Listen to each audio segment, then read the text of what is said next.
Wilson Morales from Black Film and TV. Obviously, it's not that often we see you doing a series. So, what went into saying yes to playing to taking on the role of Sugar? I was looking for something to do in Los Angeles, and this presented itself, and it presented itself in a way that LA wasn't just the location where the story was going to be shot, but it was very much a prominent character in the film. It's such a fascinating place, LA. It's so kaleidoscopic. There's so much going on here. There's so much community. There's so much disparity. There's so much art and creativity and poverty and wealth, and it's just a bizarre place. And I love it. I've made it my home for 20 years, and I thought that the show did a pretty decent job of having a look at many aspects and not just presenting one version of LA. But then at the center of the scripts that I read was this character who was a private detective in something that I knew was going to have a kind of a noir, neo-noir feel to it. But he was different than anything I'd read before in that he had a kind of a purity to him and a lack of jadedness and a lack of being embittered by the cases that he'd been involved with. Usually with film noir, I was used to seeing characters that were tired and they were kind of a bit broken by everything that they'd observed and witnessed and been a party to. And this character had this sense of wonder that I thought was just an interesting lens through which to view this kind of world. Not only a detective, but he's a cinephile. So, my question to you is, how much of a cinephile are you in regards to watching film noirs, and do you have a favorite? Um, I've always loved film noir. It hasn't been a passion of mine as a genre, but I've loved many of them, and I got to revisit films I'd seen before, like The Big Sleep or Maltese Falcon is kind of hard to beat as a classic. Murder My Sweet um, with Dick Powell is kind of extraordinary. I'll go with that one. You're working with Fernando and then you're working with Adam. Obviously, you've worked with other directors before, but is there anything you got from their direction in doing this series that may have helped you skill set wise as an actor, moving forward to whatever project you do next? I mean, everything, honest to God, not to avoid the question, but everyone you work with, you glean something from them, from the experience shared. Um, I know that Adam and Fernando both were both were very quick on their feet because we had kind of only 2 episodes really locked in when we started shooting. I mean, there was a structure for the whole show, but the show was being created and built really fundamentally from the ground up as we were shooting it. So the sense of the organic, which can't always be there, but you always aspire to be close to or swimming in the waters of, that kind of organic moment to moment feel that we had while shooting, and that Adam was comfortable in and Fernando was comfortable in, and even promoted, particularly Fernando, because he came on, he established the show by doing the first 2 episodes. And you get with Fernando that he always wants to have it feel like a piece of jazz, not in how what the result is, but there's just the experience of shooting a drama. And so that was kind of lovely to be around, for a while. And then other times I've worked with directors who are extraordinarily structured, and that's just as interesting. And then there's the ensemble. There's Kirby. There's Amy. There's the rest of the cast. How did you make it work so that way? And we, the audience, see this chemistry between the characters. We can believe it. I don't know. I mean, you're lucky to be working with great actors and really great people as well. You just mentioned Kirby and Amy and James Cromwell, who I've seen so much of James' work over the years and all my life. And obviously he was in LA Confidential, which was such a fine example of really beautiful neo-noir, and so you're all fumbling in the same sandbox, essentially. You really are, as actors. If you're sharing a scene with somebody else, you're coming from a different perspective perhaps, but you're all fumbling in a similar sandbox. And so to work with actors who are just open and committed to exploration, then that's the dream. Colin, another good role in the books. Congrats on the road. Congrats on the series. I'm sure I'll talk to you down the road. Thanks, Wilson. All the best, man. Wilson Morales from Black Film TV. Hey, Amy, how's it going? Very well. How are you? Good. So when you take on a role like this, was there anybody you were trying to emulate, even though you didn't have to sing so much? You know, there's some obvious, great, strong, iconic female rockers, but I thought best not to try to take from them, because if I'm never going to reach that height of, you know, Patti Smith or something like that. So no, I lean heavily on writing, no matter what the project is, and also I was also really helped out by our costume designer for this particular piece to help shape Melanie. Because what is it? You know, you're playing a rock star, but you know, she was in her 20s then. You're not going to dress and behave like that, you know. So what is the woman now today? And so I just kind of grabbed from my own data bank of women I know who, to me personally, fit this bill. So it's all a bit of a patchwork. We can't talk about so much, but how would you best describe Melanie? Melanie, she's, you know, she's got her problems. She's even though she's had career success, she's a bit of a mess in the other parts of her life, and kind of hiding from those that truth, that side of her, and but she's, you know, Melanie's got a soft spot, but when she feels vulnerable, in an instant, you know, the veneer, the walls will go right back up. She'll get very protective of the people she's very close to and herself. But with the relationship, the friendship that forms between her and John Sugar, slowly that chips away. And, you know, and together he has similar things, darkness, you know, in his closet. Their friendship is just genuine, because they really earn each other's trusts.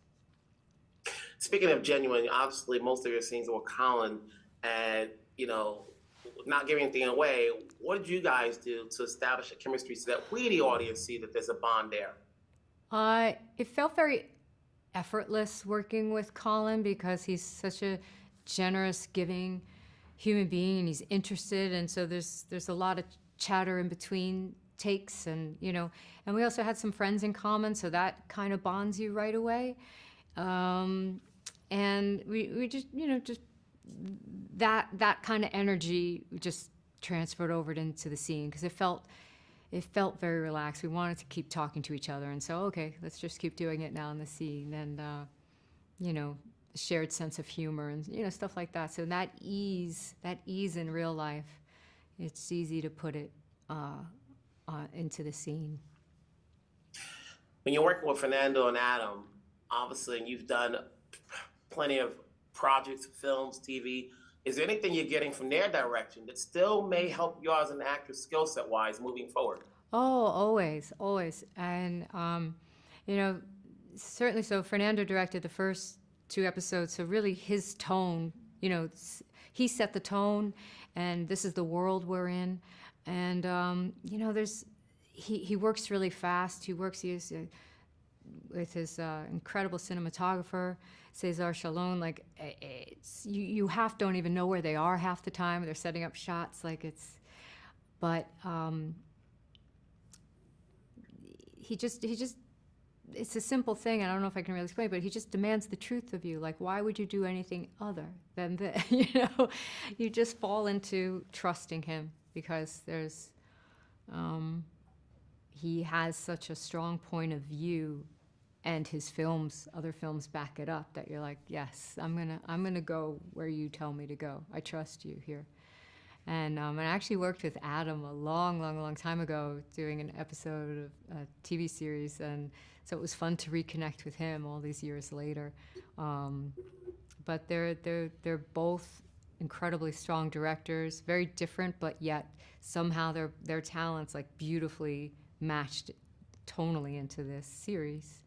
And it's just an incredible thing they pulled off.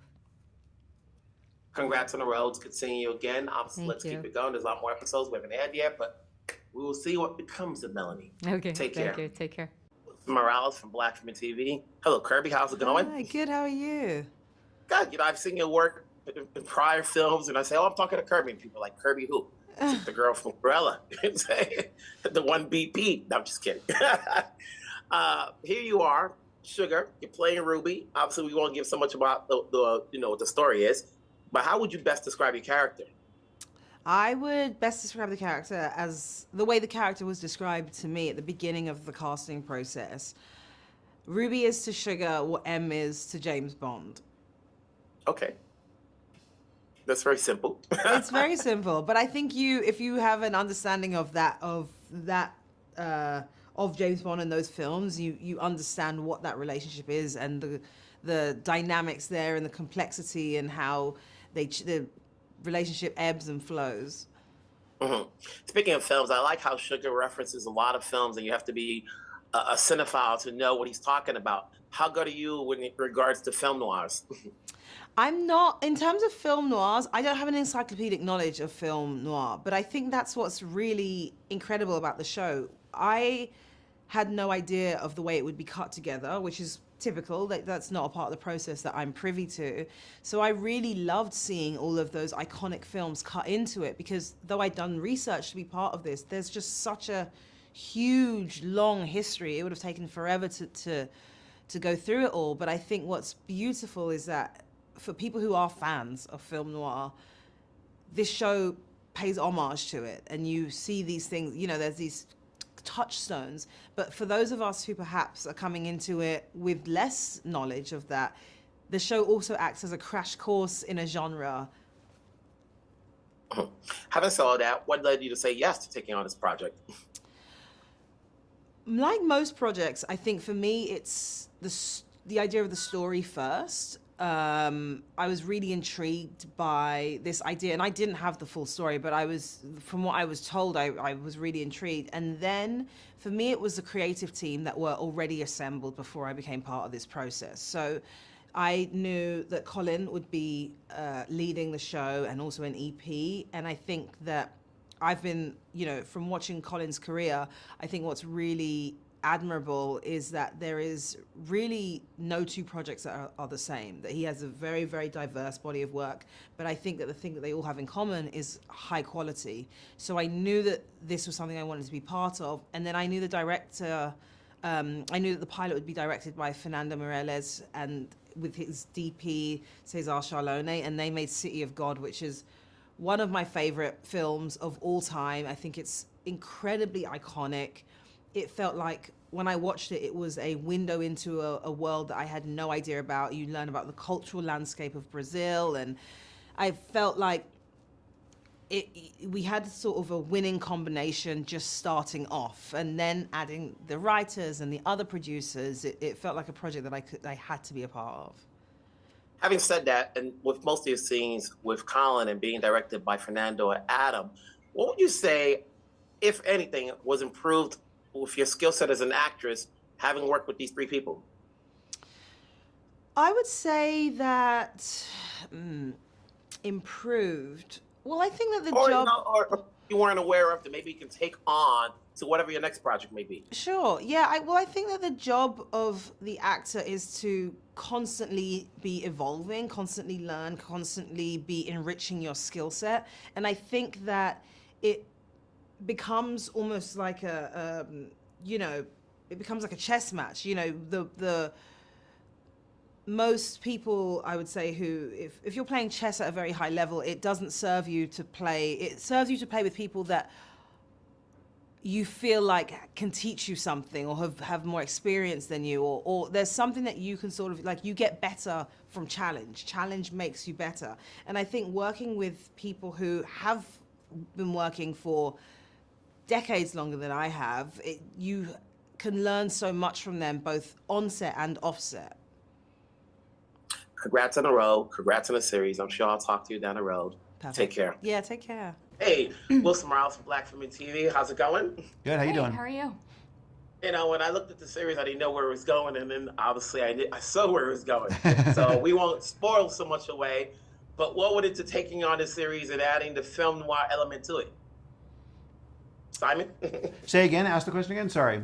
What went into taking, Went into, yeah. the series and adding the film noir element to it? Yeah. How it all started is we read a script by Mark Protosevich, the creator of the show, and it was infused with that film noir vibe and feeling. It's Mark himself, the writer, is a massive film noir and just cinephile, film noir fan and movie fan in general. And so it was just like in the DNA of the show from the very beginning, from the first script, first scene. And film noir is a genre, especially the classic of 1940s and 50s. It's a genre that we all love, and we were excited to sort of resurrect in a way and investigate in a new way through the show. Audrey, was it a challenge for the editors to put some of those things in there, some of those scenes? Honestly, absolutely. And part of that is, all of these films are in different libraries. So we had a dedicated person that would clear things that we wanted in very specific moments. And often it's very hard to do so. So, we didn't always get our first choice, but I think we did a pretty good job of creating another dimension of storytelling with the clips that we used. One of my favorite films is Otto Preming's Laura. And then I think of, Colin's character, Sugar, which he reminds me of one of the characters from that film. What led you guys to take on, to bring in Colin for this leading role?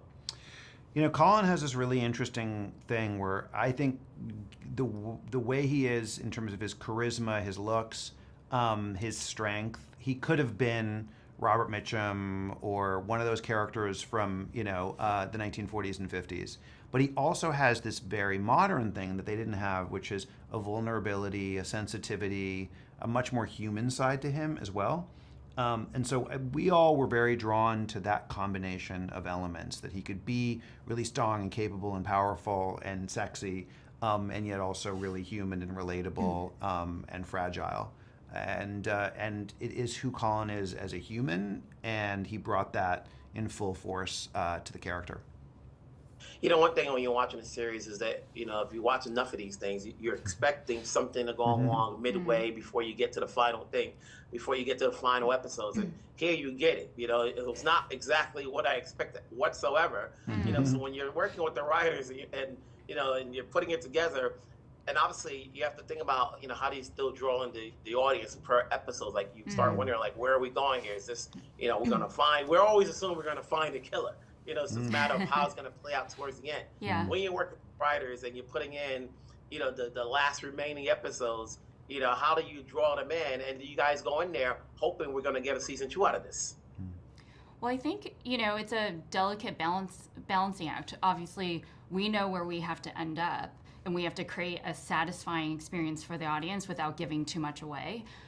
So it was always a push and pull in that regard, so that with our writers, and we would always gut check ourselves and say, are we giving away too much here? Is it enough? Because we also didn't want the audience to, have these revelations and feel like they were cheated and they came out of nowhere. So it was, again, like a interesting balancing act and something that was always on our minds as we were both writing and developing the script. I think it's fascinating. I'm trying to choose my words carefully so no one can hear any of the words that may seem like a spoiler. So I'll leave it at that and say congrats on this. I'm sure once we get to certain episodes, people will be talking about, like, oh, this is where they went. So congrats again. Thank you so much. Appreciate it.